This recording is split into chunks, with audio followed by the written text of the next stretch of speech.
It's the grandson of Right Thought. Welcome to the School of Marvelous Light, Little Flock. Hope y'all are doing good this rainy morning or afternoon or night, wherever you may be. And it may not even be raining where you at. But I hope you all are doing well, Little Flocky. Hope y'all are doing good today. 1 Peter chapter 3. 1 Peter chapter 3, verses 3 through 6. Okay? Verses 3 through 6. Whose adorning, stop. Adorning, what does it mean? You could call it decorating. You could call it decking, dressing. You see? Styling, whatever you want to call it. Whose adorning, let it not be that outward adorning. Stop. So the adorning that is beautiful to the Father, the decorating that you do that's beautiful to the Father, is not outward. You see what the Father has been saying to you all? If you've been here at the School of Marvelous Light, it should be very clear. Abba is sick and tired of the world judging outward appearance. And so he is lovingly, mercifully, compassionately, patiently dealing with us as his children and pleading to us to come out of that way of thinking, to come out of that way of being.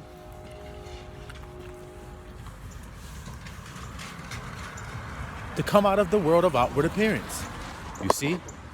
That's not the way I want you decorated. That's not the way I want you adorned. Let it not be that outward adorning of plaiting the hair, braiding the hair, or hairstyles. Now, we're talking about the Israelite woman, because that's what this book is about. That's what this is actually speaking to. The Israelite woman is to not be concerned with her outward adorning as if that is the valuable part of her, because it's not. But this world teaches a girl that it is, doesn't it? So speaking of plaiting of the hair, Israelite girls go about getting their hair braided. Correct? And they'll spend a whole lot of money to get their hair braided. Why do they spend all this money and go through all of this pain that it takes and all of this time and effort just to get their hair braided? When I was coming up, there used to be this hairstyle called zillions. Zillions. That was the hairstyle. Now, obviously, zillions means a whole lot. Well, zillions is a hairstyle that Israelite women wear that consists of a lot of tiny braids. They're often called micro braids. They're very small, thin, skinny braids. And the whole head is braided with very small, thin braids. Takes a long time to do it and a long time to take those braids out. They're called zillions. You see that there? That takes a lot of effort, a lot of time, sometimes a lot of fake hair. Speaking of hair, the Israelite woman goes as far as to put a wig on her head and weave. That's how you know this is God's people. The people that do that will spend hundreds and hundreds and hundreds of dollars on someone else's hair to put on their head. Why? Because obviously they are concerned with the outward adorning, or else they wouldn't waste their money. I told you there are people starving, but yet I just described that a woman will spend $400, $500, $600, $700 on a bundle of hair to put on her head, but she will not give $10 to a starving man on the street. That's iniquity. That's why he says, don't be concerned with the outward adorning. You see that, little flock? The plaiting of the hair. Now let's see what he says next. And let's see if this is what the world does, especially the Israelite woman. The plaiting of hair and the wearing of gold. Y'all see any music videos? There's a lot of women out now making music videos. You see them? Cardi B and Nicki Minaj and Megan Thee Stallion and Sexy Red and Glorilla and City Girls and all of them. Don't they have the same template? And doesn't it all consist of the outward appearance? The big fake teeth, the veneers, the makeup all over their face, the big gold chains that they wear, the hair all braided all up in different designs and styles. Come on, the grills all over their teeth. Don't you see what the world is selling these young girls? And then look at what they say. See how it matches? The rebellion in them matches what God is saying that they shouldn't do, which is outward appearance. They're doing it, and then they're proving their rebellion, not only by doing it, but by the way that they speak. Out of the abundance of the heart, the mouth speaks. So what are their songs about? Well, listen to them and see. See if their songs are about the Father or if their songs are about the ego. They're about I, me. So wearing gold, putting on apparel. Apparel means different kind of clothes. So don't you see them? You ever heard of Met Gala? You ever heard of the Oscars? You ever heard of the Grammys? When they go to these events, how do they look? Exactly like this. Gold, plaiting of hair, costly apparel. You see that? He says, but you don't be like that. See how obvious and simple this has become?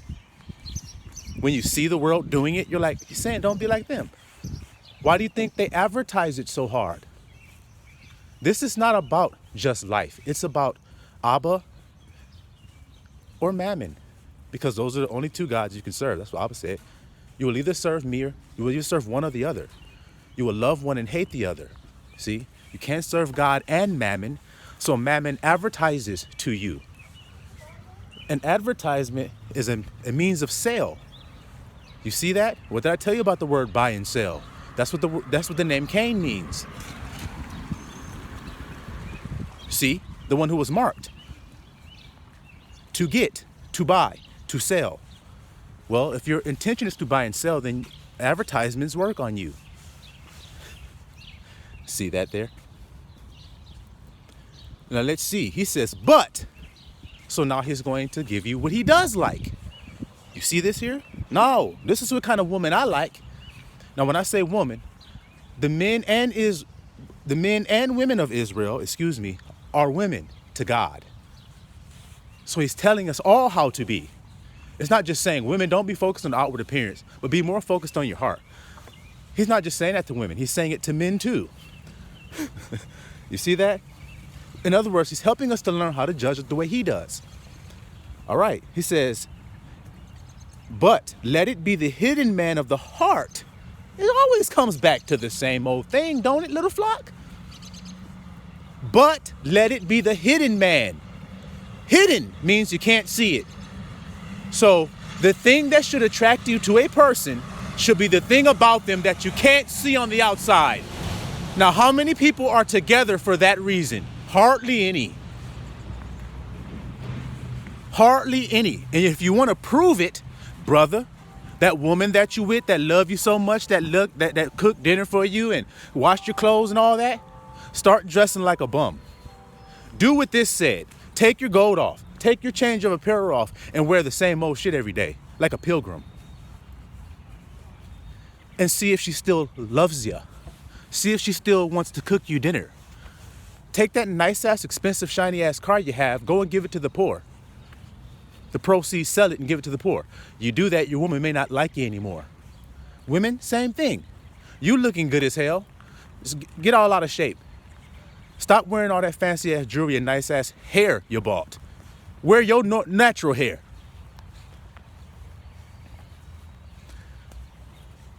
Uh-oh. That's right. Wear your natural face. Stop putting makeup on it. Uh-oh. Wear your natural teeth. Stop putting veneers over your teeth. Uh-oh. Then the truth comes out and now they don't like you anymore. Well, they should not have ever been with you for any of that stuff. That's what the Father's saying, isn't he? Isn't he? You're like, yeah, that's what he's saying. It's very clear here. But let it be the hidden man of the heart in that which is not corruptible. So why do people get facelifts and get Botox and lip fillers? Because their flesh corrupts. How many celebrities or rich people are you all going to have to see deteriorate because they're getting Botox fillers. They're getting plastic surgery. They're getting facelifts. They're getting all kinds of cosmetic things done to themselves as if it even matters to God. Fuck what men and women think about your outward adorning. None of that stuff matters to God. So even if the whole world says, you look great, you look beautiful, I've never seen anybody look this good at that age ever. It is all vanity because the Father doesn't even look at that. If he did, he wouldn't have put this scripture we're reading in the Bible, but he did put it there. Nobody that knows this truth about God would do anything cosmetic to themselves. They wouldn't get their teeth fixed. They wouldn't get their noses fixed. They wouldn't get their hair, fake weave on top of their head. They wouldn't do any of that. But it is because they're concerned with the judgment of men that they do it. It's very simple. If you didn't care what men thought, then you would do what Father said to do. But you care about what men think. So you want to do what Father says do, but you're scared of men's judgment. Okay, well, what good is it to gain the whole world and lose your soul? So you got the whole world believing that you look good. What difference does that make if the Father don't think you look good? Because he doesn't even see your garments. He does not see your clothes. That's not what he made when he made you. He made you naked. Didn't he? Yeah, he did. Watch this. Which is not corruptible. Even the ornament, which means the jewelry, or the medallion you wear around your neck, if you want to call it that, or what else kind of jewelry do people wear? Big chain. Let this be your big chain. What? A meek, quiet spirit. That's jewelry to God.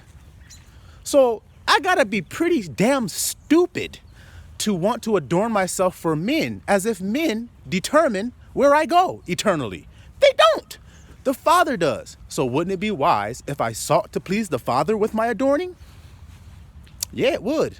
And what kind of adorning pleases him? What kind of chain does he like me to wear? And I don't mean chain as far as bondage. You know what I'm talking about. What kind of outward adorning and dressing does he like me to wear? A meek, quiet spirit. Now, those same girls I told you that deck themselves with the veneers and wear the fake weave and all the blonde weaves and do all this outlandish, crazy stuff to their body and get big fake tits and get big BBLs and waist trainers on and try to get tummy tucks and sucking fat and lipo and all this other crazy shit they're doing. Do they have a meek, quiet spirit? No, they don't. They're loud. They're braggadocious. They're contentious. They're nasty. They're wicked and evil. See how it matches? So in other words, people that focus on the outward appearance are wicked. And nobody can say that they're not. Can they? Because Yahusha and God the Father told you, judge not outward appearance. That's not righteous judgment. That's wrong judgment. So then that's wicked, evil, stupid, dumb, isn't it? A meek and quiet spirit, which is in the sight of God. So sight of God. See, that's what God look at. So in the sight, when God look at you, he sees a meek and quiet spirit. To him, that is of great price. Not just price, not just of value. It is of great price. Do y'all understand that word, great? It's worth a whole lot of money. So the chain that I got around my neck of meek, quiet spirit is way more valuable than the person out there that got a $500,000 VVS chain around their neck. See? But he doesn't know that. He think he's something because of that item around his neck. That's because people tell him that he is because of it. So he believed people. Well, men lie. They lied to you when they told you that Maybach you pulled up in made you a righteous man. It doesn't. They lied to you when they told you that you were the shit because you had on a Rolex. It doesn't make you the shit. It is shit.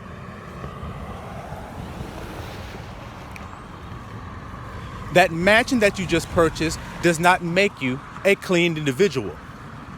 People just say that it does, but people don't know shit. So why listen to people? Men lie. So why listen to men? Why not listen to the word of God you just heard that's telling you something that you know within your heart when you hear it is opposite of the world you're living in. You know it when you hear it, don't you? Be not concerned with outward appearance. Without going into detail, that should tell you that God is showing you that his ways are not the ways of the world. So then he also tells you, come out of the world, doesn't he? Be not conformed to the image. Image means what you see. So don't act like them, don't dress like them, don't be like them. What do? They paint themselves up. What did they do in Yahushua's day? They paint themselves up. They decorate. They adorn themselves outwardly. Or is that a lie?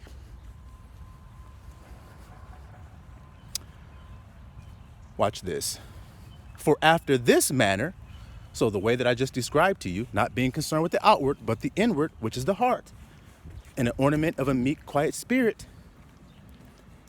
He says, after this manner, in the old time, the holy women, holy means set apart. See? So the women that were set apart, y'all think holy means something else, outwardly. It doesn't. It doesn't. God told you what set them apart. It's not outward. It's hidden. This is what I'm trying to describe to you guys. The thing that sets you apart from the world is a hidden thing. It's your heart and an ornament of a meek, quiet spirit. That has nothing to do with your outward adorning. That's what sets a woman apart, a righteous woman apart from the wicked ones. It's her heart. Her quiet, meek, obedient, that's what meek is, spirit, willing to learn spirit. She's willing to learn something. Look at these women in the world today. You can't tell them nothing. They think they know it all. They think they got the world by the balls. All right. And they go along in their outward adorning, competing with each other for name brands that are not even of their own people. The Israelite woman named Shanquisha will wear somebody's name Gucci on her clothes. She doesn't never known Gucci family. She doesn't know their history. She's not related to them, nor is any of the Gucci's going to support her in any endeavors of her life. But look how hard she supports them in their endeavor, which is to drag you into outward appearance and make you spend all the money that you should be giving to God to them, because they've become your God, which is mammon, outward appearance. You're so concerned with outward appearance that you stop being concerned with the things that God savors, and you start to savor the things that Satan savors. Simple as that. But the holy woman of old, who trusted in El, adorned themselves, being in subjection under their own husbands, even as Sarah obeyed Abraham.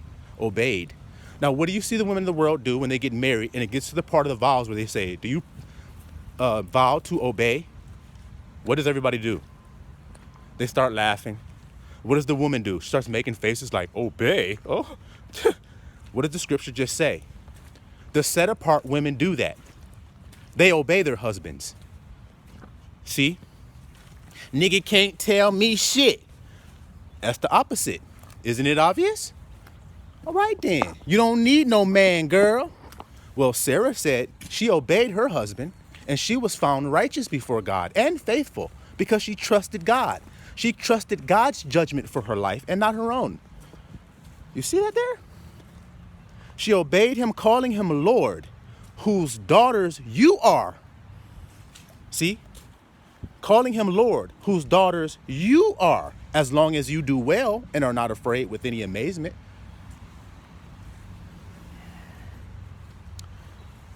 You see that there, little flock? It's very simple. God doesn't judge outward appearance, man does. And because man judges outward appearance, women do. It's not even hard to understand. Look, it mentions Sarah. What kind of husband did Sarah have? It didn't just say she obeyed any old nigga. It didn't say she obeyed some son of Belial. It's not what it says. It says she obeyed Abraham. Now, what do we know about Abraham? He was faithful and he was a friend of God. That's not what it said. Oh my goodness, y'all. This is nuts. I can't walk through this. I might have to go around the other way. Way too muddy, nasty and wet through there. We're going to have to go around the other side. But do you understand that today, little flock? It's not hard. It's not hard to understand. Stop focusing on outward appearance because that's what the world does. And you know it. So why even war against it? Why even war and stress out and try to battle and go back and forth with God as if that's not what it is. Oh my God, this is crazy.